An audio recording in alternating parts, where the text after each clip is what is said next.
Hello student, good evening to all of you. Welcome to my YouTube channel BSc bio वाला।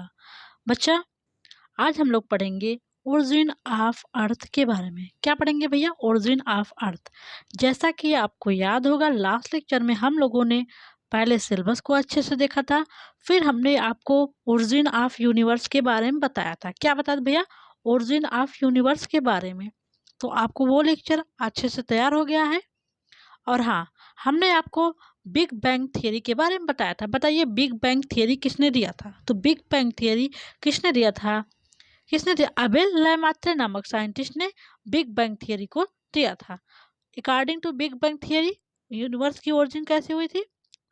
Big bang theory के अनुसार universe की origin एक huge explosion से हुआ था। एक बहुत बड़ा सा धमाका हुआ था जिससे यूनिवर्स की ओरिजिन हुई। फिर उससे धीरे धीरे अर्थ का, विभिन्न सोलर सिस्टम, जो डिफरेंट प्लैनेट है, उनकी ओरिजिन हुई।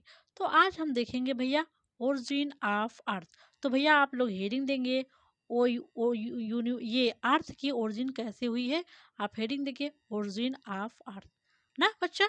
आइए देखते हैं ओरिजिन ऑफ अर्थ। तो पहले आपको हम थोड़ा सा हिस्ट्री इसका बताएंगे ना। हिस्ट्री आप ध्यान से सुनिए, फिर आपको अच्छे से समझा रहे हैं। तो देखिए, origin of earth about 4.5 million year ago. ऐसा माना जाता है, साइंटिस्ट ऐसा मानते हैं कि पृथ्वी की ओरिजिन, पृथ्वी का की उत्पत्ति लगभग 4.5 मिलियन ईयर एगो हुआ है। बिलियन ईयर एगो, BYA ना बच्चा, बिलियन ईयर एगो हुआ है। कितने billion year ago? Competitive exam में कभी कभी पूछ देता है ना। ठीक है भैया, थोड़ा सा ध्यान देंगे। अगर आप अपना ध्यान देंगे तो आपका जो MSc एंट्रेंस है वो भी आराम से निकल जाएगा। आराम से पढ़िए आप लोग, ठीक है। तो अर्थ की ओरिजिन लगभग 4.5 बिलियन ईयर एगो हुआ है ना।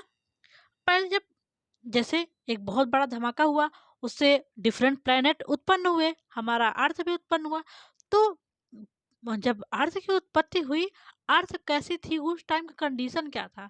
क्या जैसे ही अर्थ की उत्पत्ति हुई वैसे ही लाइफ हो गया? नहीं। देखिए, यूनिवर्स की ओरिजिन 20 बिलियन ईयर एगो हमने बताया था। उसके बाद अर्थ की ओरिजिन कब हुई? 4.5 बिलियन ईयर एगो, मतलब 15 बिलियन वर्ष बाद हुआ। ठीक है, वहां से आप देखेंगे। तो जब अर्थ की ओरिजिन हुई उस टाइम क्या सिचुएशन था? कैसा सिचुएशन था? क्या तुरंत लाइफ की ओरिजिन हो गई? नहीं, लाइफ की ओरिजिन काफी टाइम बाद हुआ। कब हुई थी आगे भी हम आपको बताएंगे। तो देखिए, जब पहले अर्थ की उत्पत्ति हुई उस टाइम जो हमारी पृथ्वी थी, उसका टेम्परेचर लगभग 5,000 से 6,000 डिग्री सेल्सियस था। तो 5,000 से 6,000 डिग्री सेल्सियस था। 100 डिग्री सेल्सियस पे पानी उबलने लगता है ना, बॉइलिंग होता है, पानी का बॉइलिंग पॉइंट है। तो उस टाइम पृथ्वी का टेम्परेचर लगभग 5,000 से 6,000 डिग्री सेल्सियस था। तो आप सोचिए कितना टेम्परेचर था ना। उस टाइम क्या वाटर, पानी जल के रूप में हो, लिक्विड फॉर्म में होगा? नहीं, नहीं होगा ना। हाँ, और देखिए उस टाइम जब अर्थ की ओरिजिन हुई 4.5 बिलियन ईयर एगो, उस टाइम एटमॉस्फियर नहीं था। जो आज एटमॉस्फियर है, वायुमंडल है, उस टाइम वायुमंडल नहीं था। अर्थ का टेम्परेचर 5,000 से 6,000 डिग्री सेल्सियस था। और और उस टाइम टेम्परेचर बहुत हाई था। कितना टेम्परेचर था? ये टेम्परेचर था। और एटमॉस्फियर, वहाँ पे वायु नहीं था, एटमॉस्फियर नहीं था उस टाइम। और चारों तरफ जो ये पृथ्वी थी, ये यहाँ पे चारों तरफ वोल्केनिक इरप्शन हो रहा, ज्वालामुखी का विस्फोट हो रहा था। तो पृथ्वी हमारी थी, इसके चारों तरफ ज्वालामुखी का विस्फोट हो रहा था ना। क्या हो रहा था? ज्वालामुखी के चारों तरफ विस्फोट हो रहा था। और पृथ्वी के चारों तरफ मोल्टेन मास, जो ज्वालामुखी मुखी का विस्फोट से जो लावा निकल रहे थे, वो पृथ्वी के सरफेस पे चारों तरफ ये लावा लावा बिखरे हुए थे ना। लोग बोलते थे पृथ्वी आग का गोला था। सही बात है, पृथ्वी उस टाइम आग का गोला था। फिर ये जो लावा था, यहाँ भैया होगा कवर्ड, थोड़ा सा लिखने में मिस्टेक हो गया, COVERED, कवर्ड होगा। मैं कन्वर्टेड लिख रही हूँ, यहाँ पे कवर्ड होगा। तो मोल्टेन मास या फिर lava covered the earth surface and released, कौन कौन सी गैस रिलीज हो रहा था लावा से? Ammonia, methane, ammonia, carbon dioxide और वाटर वेपर। तो पूरी की पृथ्वी दहकते हुए लावा से, ये ज्वालामुखी के लावा से कवर हुआ था। और और उस लावा से कौन-कौन सी gas, methane gas, methane gas, ammonia, carbon dioxide और जो वाटर रिलीज हो रहा था वो वाटर वेपर के रूप में था। मैं यहाँ पे वी लिख दूँ या पूरा वेपर, तो आप समझ जाइएगा वाटर वेपर लिखा है। ठीक बच्चा? तो जो वाटर था इतना ज़्यादा टेम्परेचर था, 100 डिग्री सेल्सियस पे तो वाटर बॉयल करने लगता है। तो 5000 से 6000 डिग्री सेल्सियस पे क्या हाल होगा? तो उस टाइम जो वाटर था वो वेपर के फॉर्म में था। किसमें फॉर्म में था? वाष्प के रूप में पानी था। और जो वाटर था उस टाइम ओजोन लेयर तो थी नहीं, वायुमंडल था नहीं, ओजोन लेयर का फॉर्मेशन नहीं हुआ था ना, ओजोन लेयर नहीं बना था। तो जो अल्ट्रावायलेट सन से जो अल्ट्रावायलेट किरणें आ रही थी डायरेक्ट अर्थ के सरफेस पे आ रही थी। अर्थ सरफेस पे आकर ये वाटर को ब्रेक करके H2 और O2 में रिलीज कर रही थी। क्या कर रहे थे? जो अल्ट्रावायलेट किरणें आ रही थी सीधे डायरेक्ट अर्थ पे आ रही थी, वो वाटर को ब्रेक करके H2 और हाफ O2 में रिलीज कर रही थी। ठीक, अभी ऑक्सीजन नहीं है, ये हाफ O2 है। ठीक है, ये है। ओके, आप इसको मत समझिएगा। और जो मीथेन और अमोनिया एक दूसरे से रिएक्ट करके क्या बना रहे थे? नाइट्राइट्स बन रहा था। क्या बन रहा था? नाइट्राइट्स। कार्बन डाइऑक्साइड रिलीज हो रही थी और वाटर। तो ये सारे रिएक्शन बहुत सालों तक होता रहा। ये ऑक्सीजन जो है रिएक्ट कर रहा था सबसे। तो ये लगभग मिलियंस ऑफ ईयर ये सब रिएक्शन होते रहे। ठीक है, अब यहाँ पे मैंने एक नोट आपको दिया है। Primitive atmosphere was reducing type, that is no oxygen molecule. जो हमारा प्रिमिटिव अर्थ था, एटमॉस्फेयर था, वो रिड्यूसिंग टाइप था। जब स्टार्टिंग में अर्थ का ओरिजिन हुआ वहाँ पे ऑक्सीजन तो था नहीं, तो एटमॉस्फेयर रिड्यूसिंग होगा क्योंकि ऑक्सीजन है नहीं। बाद में जब वाटर, जब ऑक्सीजन बना ना, फोटोसिंथेसिस हुआ प्लांट के द्वारा, ऑक्सीजन बना, तब जाके एटमॉस्फेयर ऑक्सीडाइजिंग टाइप हुआ। पहले कैसा था?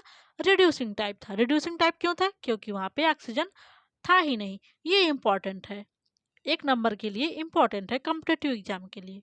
ठीक है भैया, तो पहले एटमॉस्फेयर कैसा था? रिड्यूसिंग टाइप था। तो आपको अर्थ का जो कंडीशन था क्या क्या है ये आपको समझ में आ गया। अब जो अर्थ की ओरिजिन हुई है इसके बारे में आपको डिफरेंट लोगों का ओपिनियन, किस साइंटिस्ट का क्या ओपिनियन है अर्थ पे लाइफ की कैसे ओरिजिन हुई, वो आप देखेंगे ना।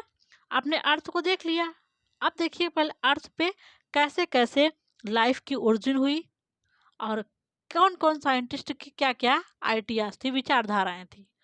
तो theory of origin of life में हम डिफरेंट साइंटिस्ट के थियरी के बारे में दो दो तीन तीन लाइन आपको बताएंगे ना, बस थोड़ा थोड़ा आपको बताया जाएगा।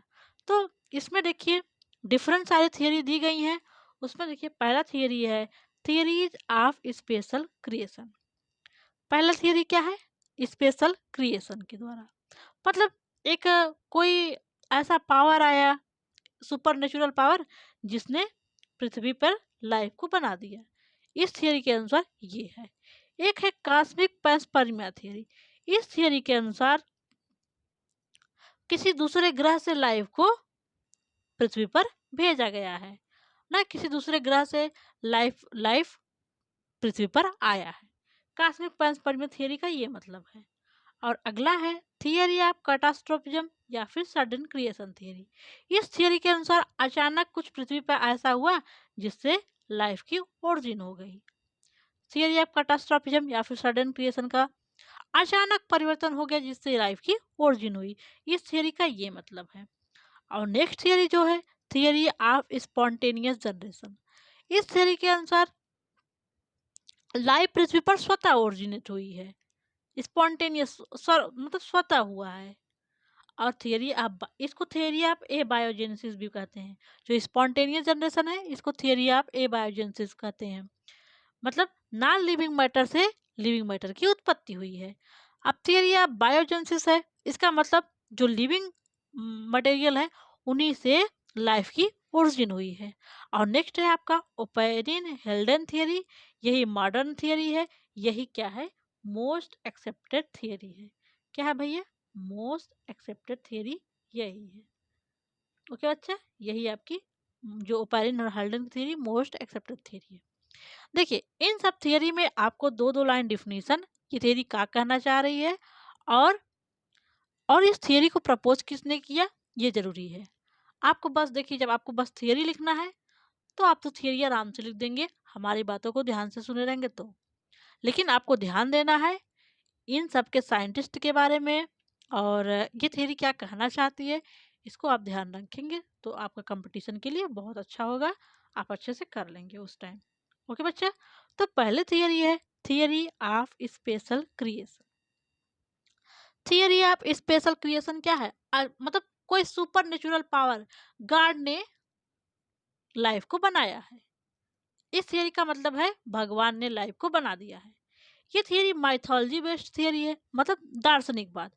तो आप स्पेशल क्रिएशन थियरी के अनुसार मतलब भगवान ने बनाया है लाइफ को। तो इसके जो सब जिसने इस थियरी को प्रपोज किया, आप उनका नाम ट्रिक से याद कर ले सकते हैं, फादर सुरेश। फादर हैं तो आपको पता ही होगा ये भगवान की बातें करेंगे। तो आप गेस कर लेंगे कि अगर ऑप्शन में दिया रहेगा किसने दिया है, तो आप गेस ही कर लेंगे फादर सुरेश ने स्पेशल क्रिएशन को दिया है। किसने दिया है, फादर सुरेश नामक साइंटिस्ट ने थियरी ऑफ स्पेशल क्रिएशन को प्रपोज किया है। अकॉर्डिंग अब देखिए इस थियरी में क्या क्या है, हम क्या क्या बातें हैं इस थियरी का मुख्य मुख्य हमने आप बहुत थोड़ा थोड़ा आपको बताया है, आप ध्यान से देखिए। दिस थियरी है थ्री आइडियाज।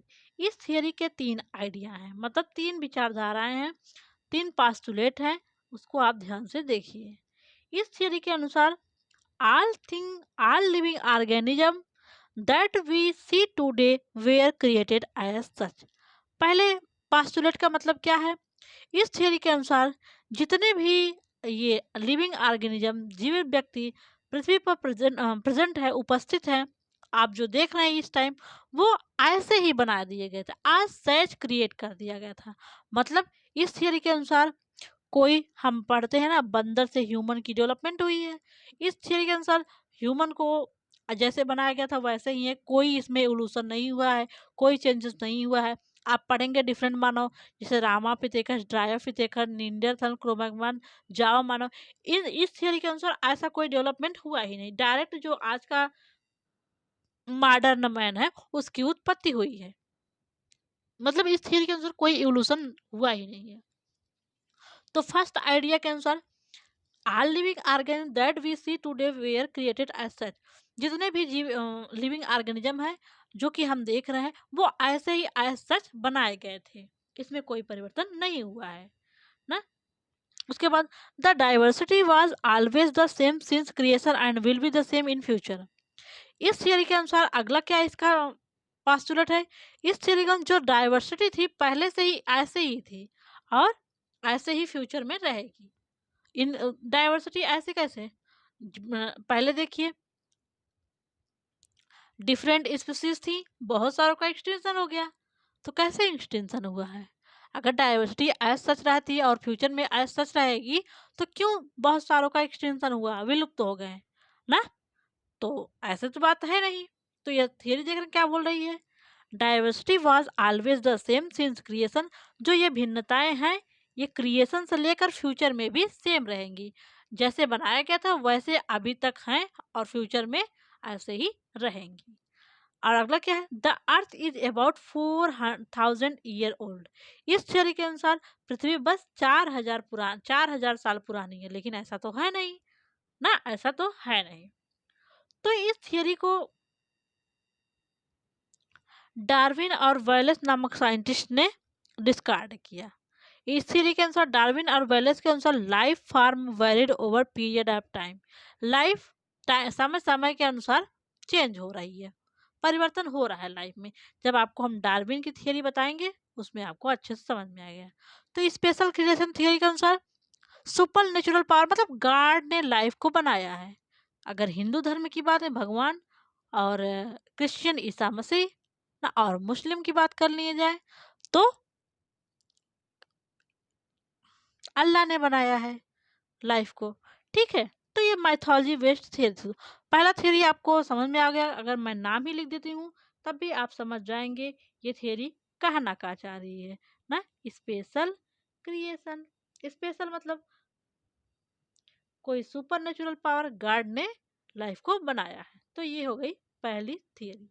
दूसरी थियरी है आपकी कॉस्मिक पैंसपर्मिया थियरी। कौन सी है? Cosmic panspermia theory. इस थियरी को किसने प्रपोज किया? रिचर नामक साइंटिस्ट ने इस थियरी को प्रपोज किया। किसने इस थियरी को प्रपोज किया? रिचर नामक साइंटिस्ट ने। किस साइंटिस्ट ने? रिचर नामक साइंटिस्ट को इस थियरी को प्रपोज किया। ये बहुत ही सिंपल थियरी है। ये थियरी ये कह रही है, ये थियरी ये कहती है कि लाइफ दूसरे ग्रह से पृथ्वी पर आई है। किसी दूसरे आउटर स्पेस से ये लाइफ पृथ्वी पर आया है। ये थियरी यही कहना चाहती है। ठीक है। इस थियरी पे अभी बहुत ज़्यादा सर्च मतलब खोज हो रहा है। ये बहुत ही साइंटिस्ट के इंटरेस्ट का विषय है। जैसे होता है ना एलियन वेलियन के बारे में, वही ये थियरी कह रही है। तो इस थियरी को किसने प्रपोज किया? रिचर्ड नामक साइंटिस्ट ने। थियरी ऑफ स्पेशल क्रिएशन किसने दिया? बताइए। आप बताएंगे फादर सुरेश ने थियरी ऑफ स्पेशल क्रिएशन दिया है। तो कॉस्मिक पर्सपेरियन थियरी किसने दिया? रिचर्ड नामक साइंटिस्ट ने। इस थियरी के अनुसार some scientist believe that life come from outer space. Life किसी दूसरे ग्रह से पृथ्वी पर आया है। ठीक है। ये कह रही है cosmic panspermia theory. Next theory आपकी है थियरी ऑफ कैटास्ट्रोफिज्म, या फिर इसी को बोलते हैं सडन क्रिएशन थियरी। तो ये थियरी क्या कह रही है?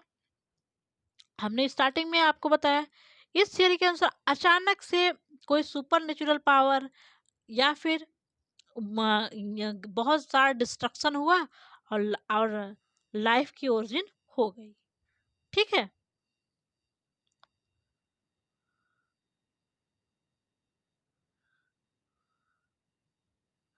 तो थियरी ऑफ सडन क्रिएशन या फिर कैटास्ट्रोफिज्म क्या कहती है? आप देखिए, इस थियरी को किसने प्रपोज किया? जॉर्ज क्यूवियर नामक साइंटिस्ट ने इस थियरी को प्रपोज किया।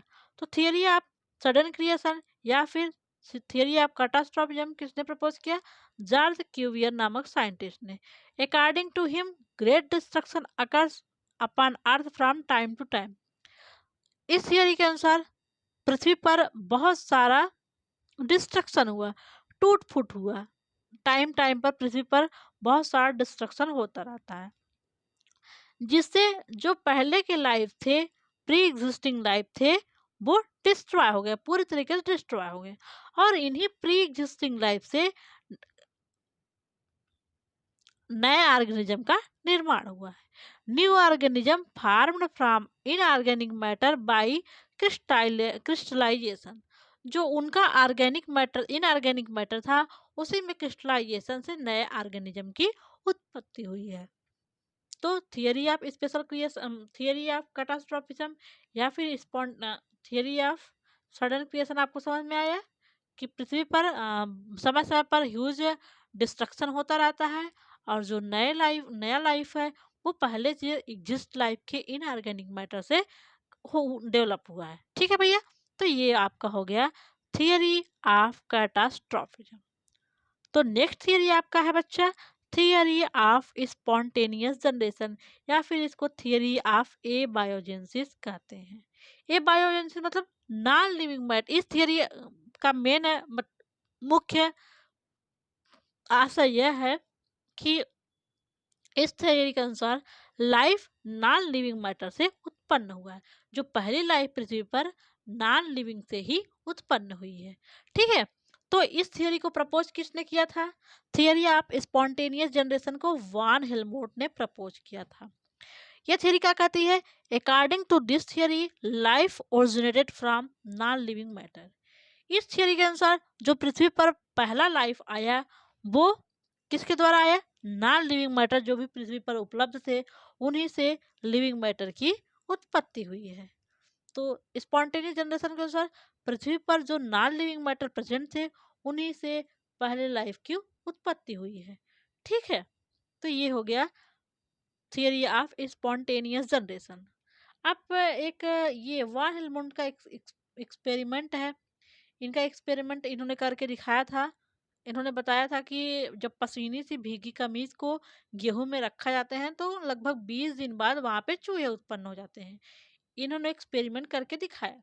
ठीक है, लेकिन आप तो जानते ही होंगे, पसीने से भीगी कमीज रखा जाएगा और गेहूं वहां पे रहेगा तो चूहा तो ऑटोमेटिक कहीं आसपास से आ जाएंगे। ठीक है, तो इन्होंने वाल हार्मोन का ये एक्सपेरिमेंट है पसीने से भीगी कमीज वाला। आप लोग इंटर वगैरह में अच्छे से इसको पढ़े होंगे ना। तो थियरी स्पॉन्टेनियस जनरेशन वाल हार्मोन नामक साइंटिस्ट ने बताया था। अब जब थियरी ऑफ एबायोजेनेसिस आ गया है, उसके बाद आया इनके अनुसार जो पहली लाइफ थी पृथ्वी पर वो नॉन लिविंग मैटर से आई है। अब देखिए अगला है थियरी ऑफ बायोजेनेसिस। जब थियरी ऑफ नॉन एबायोजेनेसिस आया, इसके बाद आया थियरी ऑफ बायोजेनेसिस। इस थियरी के अनुसार जो पहली लाइफ पृथ्वी पर ओरिजिनेट हुई वो पहले से प्रेजेंट लाइफ से ही उत्पन्न हुई है। ठीक है, तो इस थियरी को किसने प्रपोज किया? हार्वे एंड हक्सले नामक साइंटिस्ट ने इस थियरी को प्रपोज किया। तो this theory was proposed by Harvey and Huxley. तो थियरी ऑफ बायोजेनेसिस का सिद्धांत किसने दिया? हार्वे एंड हक्सले नामक साइंटिस्ट ने थियरी ऑफ बायोजेनेसिस दिया।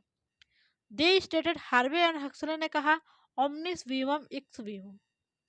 जैसे हमने आपको फर्स्ट सेमेस्टर में, आप लोगों ने पता नहीं देखा था कि नहीं, उसमें हमें बताया था ओमनिस वीवम ओमनिस सेलुला ई सेलुला रूडोल्फ विर्चू का है स्टेटमेंट।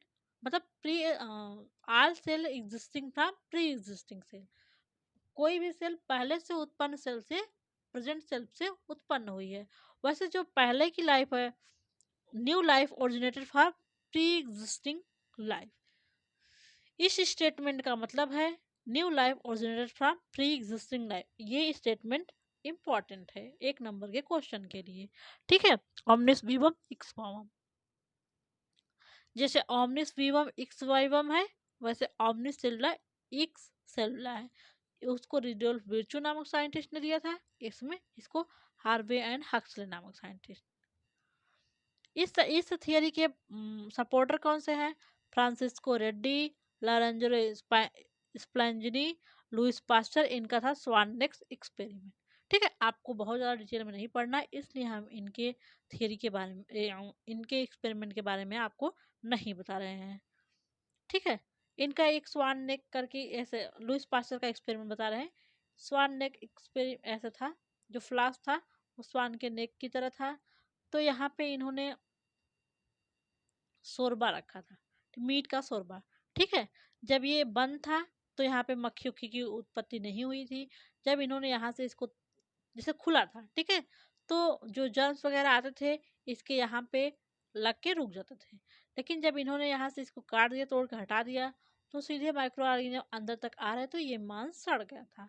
लुइस पास्टर का यही एक्सपेरिमेंट था। तो इन्होंने थियरी ऑफ बायोजेनेसिस बताया कि नहीं, तो लिविंग मैटर से ही लाइफ की उत्पत्ति हुई है। और जो फ्रांसिस्को रेड्डी का भी एक से एक्सपेरिमेंट था, इन्होंने भी फ्लास्क में मीट को गर्म किया था। ठीक है, तो थियरी ऑफ बायोजेनेसिस के ये सपोर्टर थे।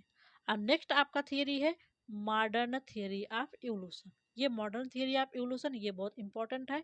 इसको आप समझ लेंगे तो आप समझ जाएंगे फर्स्ट टाइम पृथ्वी पर लाइफ की कैसे ओरिजिन हुई थी। तो ये थियरी ऑफ ये मॉडर्न थियरी ऑफ इवोल्यूशन को हम लोग नेक्स्ट लेक्चर में डिस्कस करेंगे। थैंक यू सो मच बच्चों, मिलते हैं नेक्स्ट लेक्चर में। ओके।